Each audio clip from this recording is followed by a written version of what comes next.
बिस्मिल्लाहिर्रहमानिर्रहीम अस्सलाम वालेकुम। आज फवाद चौधरी ने एक ऐसा जोक मारा जनरल बाजवा के बारे में कि पूरे पाकिस्तान में आज तक किसी ने शायद ये ऐसा जोक मारा हो। एक बात याद रखिएगा, असद उमर ने एक दफ़ा कहा था फवाद चौधरी के बारे में कि इन पर जो अल्फाज है वो नाजिल होते हैं, उतरते हैं। साफ़ी ने फवाद चौधरी से पूछा कि आप इतना बताइए कि जनरल बाजवा ने 6 साला दौर में कभी कोई अच्छा कारनामा भी अंजाम दिया है। हसन ने तंज करते हुए पूछा। उन्होंने कहा कल अंजाम दे रहे हैं जब वो छड़ी नए आर्मी चीफ को देंगे, इससे पहले कोई काम नहीं। अब इस जोक ने जनरल बाजवा तक जब ये पहुंचा होगा तो आप इमेजिन कर लें कि उनकी क्या सूरत हाल होगी और क्या रिएक्शन होगा उस बंदे के बारे में जिसके बारे में आज मोइद पीरजादा ने जो बात की है वो बड़ी अहम है। उन्होंने कहा कि पाकिस्तान की तारीख में कभी कोई बंदा इतना जलील होकर नहीं निकला जितना जनरल याहिया के बाद जनरल बाजवा जलील होकर निकले। इसने नुकसान किया फौज का, पाकिस्तान का, और फिर कहा कि कौम इस शख्स को कभी माफ नहीं करेगी। आप देख लें कि जनरल बाजवा से नफरत का जो लेवल है वो पीटीआई में नहीं पाया जाता, अवाम में भी पाया जाता है, तमाम सियासी पार्टियों में पाया जाता है। तो उनको ये लगता है कि जनरल बाजवा नफरत के काबिल हैं जो ये बात करें। अब जो सूरत हाल पैदा हुई है वो बड़ी अजीबो गरीब है। फवाद चौधरी ने कहा है आजम सवाती के बेटे का रोते हुए कॉल गई है इमरान खान को कि कल मेरे बाप को एक कत्ल कर देंगे और इन्होंने वहां पर इनको पुलिस मुकाबले में मारना है या किसी तरह भी मारना है या कोई हमला करवाना है। आप इमेजिन कीजिए, इतनी बड़ी जलालत है, इतनी बड़ी जलालत है। देखिए, जब न्यू एस्टैब्लिशमेंट टेक ओवर करेगी, और याद रखिएगा न्यू एस्टैब्लिशमेंट के ऊपर अभी तक कोई इल्जाम नहीं है। जो लोग ये समझ रहे हैं कि जी वो पुरानी एस्टैब्लिश, ये जो आजम सवाती के साथ हो रहा है, देखिए अभी तक ना तो आर्मी चीफ ने स्टिक ली है। जिस दिन वो स्टिक लेते हैं उस दिन के बाद से सारा काम होता है। जितनी एफआईआर कटवाई है, ये सारा कुछ हुआ है, इसमें न्यू आर्मी चीफ का कतन कोई रोल नहीं है और ना ही कोई पाकिस्तान का बंदा इनको ब्लेम करे। उसकी रीजन ये है जनरल आसिम मुनीर ने आकर कोई ऐसा काम नहीं करना, ना उन्होंने इन चीजों को टॉलरेट करना है।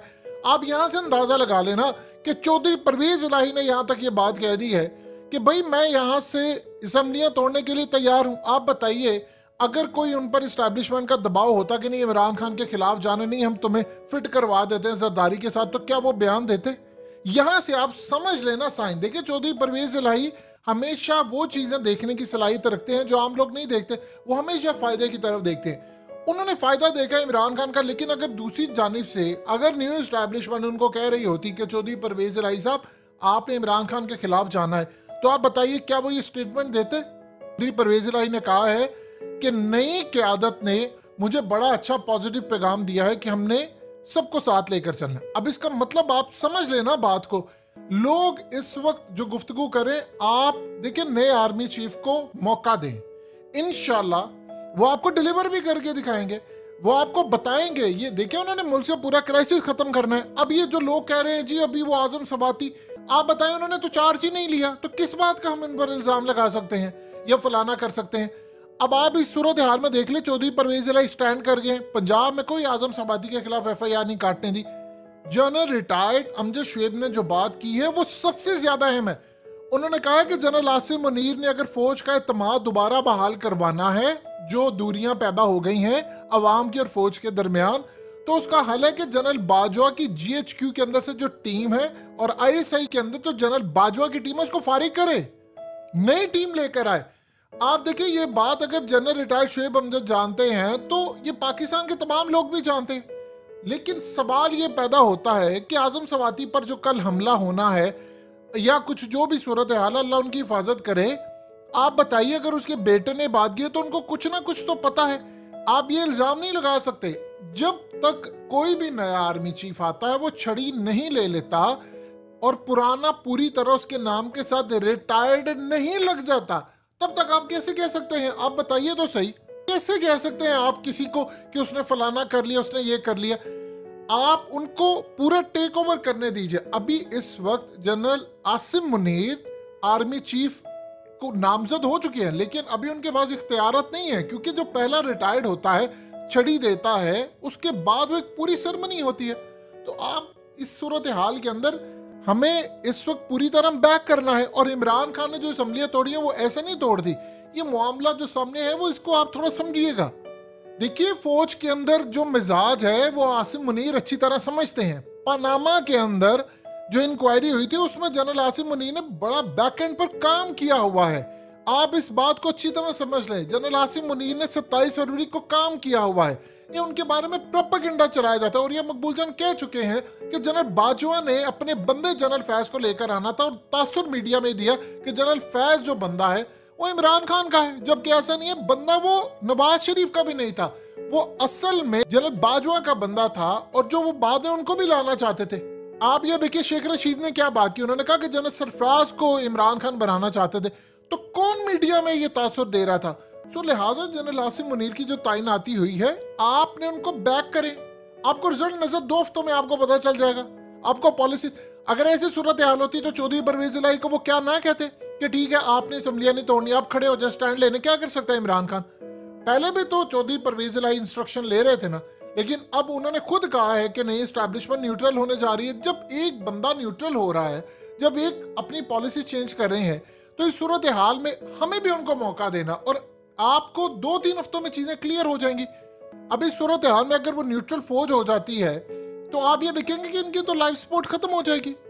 अगर जनरल आसिम मुनीर पाकिस्तान की बेटी, उन पर कभी करप्शन का कोई इल्जाम नहीं है, कोई एलिगेशन भी नहीं लगा, और एक चीज प्रोपेगेंडा के तौर पर लगाई गई, तो आप एक बात बता दें, अगर भारतीय मीडिया ये बात कह रहा है कि वो ना तो इंग्लैंड यानी ब्रिटिश ना यूएस आर्मी ट्रेनिंग के अंदर गए नहीं है, उनके बारे में रिकॉर्ड ही नहीं है, तो अमेरिका वाहिद ये आर्मी चीफ हैं जिनके बारे में उनके पास रिकॉर्ड नहीं है, और वो इमरान खान के लिए हर्डल्स पैदा नहीं करे। हाँ, वो एक काम करेंगे जो इमरान खान के लिए फायदेमंद। इमरान खान को इस वक्त एस्टैब्लिशमेंट की जरूरत नहीं है, वो एस्टैब्लिशमेंट से बहुत आगे निकल चुके हैं, बल्कि शायद एस्टैब्लिशमेंट को उनकी जरूरत हो।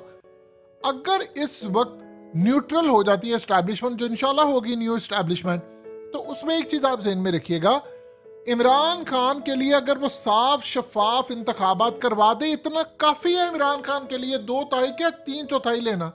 तो आप इस सूरत हाल में जो मामला चल रहे हैं उनको देखिएगा। लोगों के दिमाग में, दिलों में गुस्सा है, आंखों में खून उतरा हुआ है। ये बात जनरल रिटायर्ड शोएब अमजद कह चुके हैं। उन्होंने कहा था आवाम की आंखों में खून उतरा हुआ है और वो आपके खून के प्यासे हैं। आपको चीजें बहाल होती जिस दिन जनरल रिटायर्ड अमजद शोएब आ जाएंगे ओहदे के ऊपर, यानी मीडिया के ऊपर आकर वो गुफ्तगू करना शुरू करेंगे एज अ रिटायर्ड आर्मी के जनरल, या आप ये समझे किसी भी तरह से दिफाई तजियाकार और फलाना एक ओहदा होता है जो कि मीडिया के अंदर आपको मिल जाता है। तो आप उस दिन से अंदाजा लगा लीजिएगा कि चीजें रिवर्स हो गई हैं। अब देखिए, फौज ने रिवर्स करनी है और ये बात तो अच्छी तरह समझते, मुल्क से क्राइसिस खत्म नहीं करना। बताइए क्या नहीं करना उन्होंने क्राइसिस खत्म? आपके मुल्क के साथ हो क्या रहा है, तो ये तमाम चीजें हमें थोड़ी सी सोचनी और समझनी भी है। इंशाल्लाह मौका देंगे इनको और उसके बाद आपको बड़े पॉजिटिव रिजल्ट नजर आएंगे और यही चीज पाकिस्तान को आगे लेकर जाएगी। और हमें इस वक्त बैक करना है।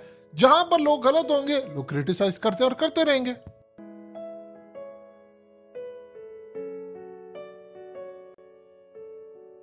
हकीकत टीवी को सब्सक्राइब करना मत भूलें, वीडियो को लाइक करें, शेयर करें और कमेंट सेक्शन में अपनी राय का इजहार जरूर करें।